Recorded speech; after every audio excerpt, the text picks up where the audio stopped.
If you're going to choose to resist an armed robber, you've got to have all three of attitude, skills, and plan. Hi everyone, this is John with today's active self-protection lesson out of El Paso, Texas.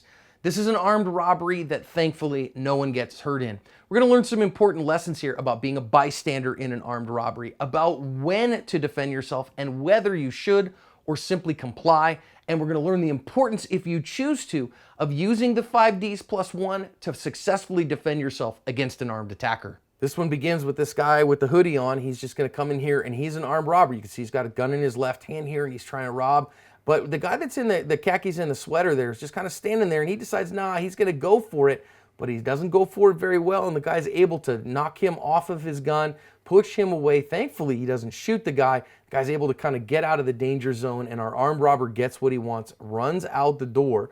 And what I want to see here in the follow-up is as it gets a little bit broader, there's other people in the store, including a woman who's holding a baby.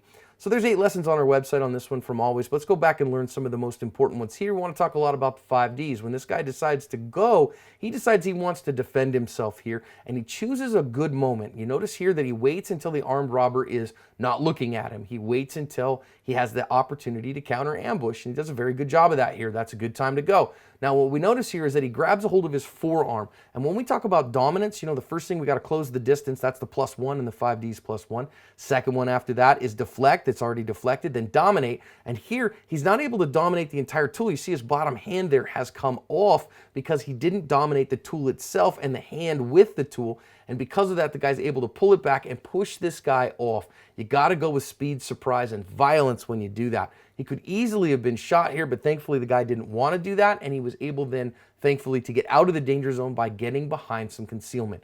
Lastly, we want to think about, again, protecting yourself and everyone around you is not only when to protect yourself, but whether to protect yourself. A lot of people here in the store that could have been hurt. Thankfully, no one was. And so we're going to say this guy, thankfully, luckily, covered his asp.